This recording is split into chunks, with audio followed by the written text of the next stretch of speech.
Sebagai ujung tombak pelayanan Kementerian Agama, penghulu dituntut untuk profesional dan adaptif, sehingga pelatihan penguatan kompetensi penghulu CPNS tahun 2026 digelar untuk memperkuat kualitas pelayanan dan kepercayaan publik. Pengembangan kompetensi pemanfaatan teknologi dan budaya continuous learning menjadi strategi dalam membentuk penghulu yang profesional terhadap perkembangan era digital. Pentingnya mengasah kemampuan diri menjadi pesan utama dalam apel pagi sebagai upaya menjaga semangat kerja dan meningkatkan kualitas kinerja ASN.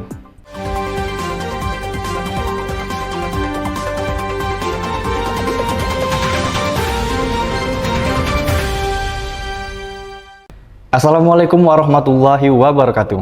Halo Sobat Cinta LTV, kembali lagi di Kabar LTV Sepekan yang akan membahas berita aktual seputar pendidikan, pelatihan, dan keagamaan. Bersama saya Angga Aprian yang akan menemani Anda selama beberapa menit ke depan. Sebagai ujung tombak pelayanan Kementerian Agama, penghulu dituntut untuk profesional dan adaptif, sehingga pelatihan penguatan kompetensi penghulu CPNS tahun 2026 digelar untuk memperkuat kualitas pelayanan dan kepercayaan publik. Balai Diklat Keagamaan Palembang bekerjasama dengan pengurus wilayah Asosiasi Penghulu Republik Indonesia Sumatera Selatan menyelenggarakan pelatihan penguatan kompetensi penghulu PNS tahun 2026. Kegiatan ini berlangsung di Aula BDK Palembang dan diikuti oleh para penghulu dari Provinsi Sumatera Selatan dan Bengkulu. Kegiatan ini menghadirkan Kepala Kantor Wilayah Kementerian Agama Provinsi Sumatera Selatan, Dr. Haji Syafitri Irwan, yang didampingi oleh Kepala Balai Diklat Keagamaan Palembang Haji Mukmin, serta Ketua Panitia yang juga Ketua PW APRI Sumatera Selatan Haji Anwar. Pelatihan ini merupakan bagian dari upaya berkelanjutan dalam memperkuat kompetensi penghulu, baik dari sisi teknis maupun manajerial, agar mampu menjalankan tugas secara profesional dan adaptif terhadap perkembangan zaman. Panitia Pengadilan Agama Palembang Yuli Suryadi sampaikan strategi penyelesaian masalah perkawinan sekaligus peran penghulu dalam menekan angka perceraian dan memperkuat ketahanan keluarga. Dalam upaya meningkatkan profesionalisme dan sinergi aparatur sipil negara di lingkungan Kementerian Agama, Panitia Pengadilan Agama Palembang, Yuli Suryadi hadir sebagai pemateri dalam kegiatan pelatihan penguatan kompetensi penghulu PNS pada Rabu 6 Mei 2026. Dalam sesi materinya, Yuli Suryadi membedah secara mendalam mengenai penyelesaian masalah perkawinan di pengadilan agama. Ia menekankan bahwa penghulu memiliki peran krusial sebagai garda terdepan dalam meminimalisir angka perceraian melalui proses mediasi dan bimbingan di tingkat KUA. Saya Panitra Pengadilan Agama Palembang Yuli Suryadi sangat mendukung kegiatan peningkatan kualitas kemampuan SDM dari penghulu di Sumatera Selatan maupun Provinsi Bengkulu. Kami banyak mendapat masukan kendala-kendala di lapangan sehingga kami bisa berbagi bagaimana trik menyelesaikan permasalahan baik secara komunikasi ataupun dapat memberikan solusi. Pengembangan kompetensi pemanfaatan teknologi dan budaya continuous learning menjadi strategi dalam membentuk penghulu yang profesional terhadap perkembangan era digital. Kepala BDK Palembang Haji Mukmin menjadi narasumber pelatihan penguatan kompetensi penghulu PNS Kemenak Sumsel dan Bengkulu. Ia memaparkan pentingnya pengembangan SDM penghulu lewat 3 strategi: standarisasi kompetensi, pemanfaatan teknologi untuk administrasi, dan continuous learning. Haji Mukmin menegaskan bahwa penghulu adalah representasi negara yang harus profesional, moderat, berintegritas, serta terus update dan upgrade di era digital.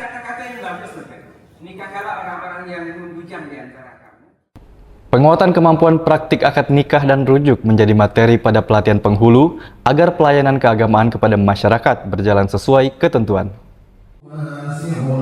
Widya Suara Ahli Madya Dr. Haji Ridwan mengisi pelatihan penguatan kompetensi penghulu PNS tahun 2026 dengan materi praktik pelaksanaan akad nikah dan rujuk. Dalam penyampaian materi, peserta dibekali pemahaman mengenai tata cara pelaksanaan akad nikah dan rujuk sesuai syariat Islam dan ketentuan peraturan yang berlaku. Selain itu, peserta juga mengikuti simulasi praktik guna memperkuat kemampuan teknis dalam menjalankan tugas kepenghuluan di tengah masyarakat. Materi praktik ini menjadi bagian penting dalam pelatihan karena penghulu dituntut untuk memiliki kemampuan yang tidak hanya bersifat administratif, tapi juga mampu melaksanakan proses akad nikah dan rujuk secara tepat, tertib, dan profesional. Pentingnya mengasah kemampuan diri menjadi pesan utama dalam apel pagi sebagai upaya menjaga semangat kerja dan meningkatkan kualitas kinerja ASN. Ada seorang pemuda. Pada kesempatan tersebut, WDI Suara Ahli Utama Dr. Haji Rudi Hermawan MPD bertindak sebagai pembina apel. Dalam amanatnya, ia menyampaikan pentingnya terus mengasah kemampuan diri sebagai bagian dari peningkatan kinerja. Ia menyampaikan 3 hal yang dapat dilakukan untuk terus mengasah kemampuan yang dirangkum dalam kata MEI. M adalah motivasi, E adalah evaluasi, dan I adalah improvement. Apel pagi ini menjadi pengingat seluruh pegawai agar terus meningkatkan kapasitas diri, menjaga semangat kerja, serta berkomitmen dalam memberikan kinerja terbaik bagi lembaga. Marilah kita motivasi diri kita, bagaimana kita bekerja yang baik, bagaimana tujuan dari hidup kita, terutama apa tujuan dari tugas fungsi kita sebagai ASN. Kemudian kita evaluasi gimana kinerja-kinerja yang kita lakukan selama ini, sudah baik atau belum, kalau belum kita perbaiki. Ya. Yang ketiga, improvement. Marilah kita tingkatkan pengetahuan dan keterampilan kita, sehingga kerja kita itu bukan menguras tenaga pikiran, tapi efektif. Arti kata mungkin ada cara-cara teknik-teknik yang baru yang bisa kita lakukan sehingga pekerjaan kita itu semakin lama akan semakin mudah dan menghasilkan jumlah yang semakin banyak. Kehadiran calon penghulu Kementerian Agama menambah semangat dan memperkuat kebersamaan dalam kegiatan senam pagi di Balai Diklat Keagamaan Palembang. Semarak senam pagi ini semakin istimewa dengan kehadiran calon penghulu Kementerian Agama Sumatera Selatan. Mereka bergabung dalam barisan, menambah warna kebersamaan, memperlihatkan sinergi antar pegawai BDK Palembang dan generasi penerus yang kelak akan mengemban amanah sebagai pelayan masyarakat. Gerakan senam yang kompak, wajah-wajah berseri dan sorak riang yang bergema mencerminkan budaya sehat yang terus ditumbuhkan di lingkungan BDK Palembang. Demikian kabar LTV Sepekan. Saksikan terus informasi aktual di kabar LTV Sepekan lainnya. Jangan lupa share, like, dan subscribe YouTube LTV Balitbang. Saya Angga Aprian beserta kru LTV yang bertugas mengucapkan terima kasih. Sampai jumpa. Wassalamualaikum warahmatullahi wabarakatuh.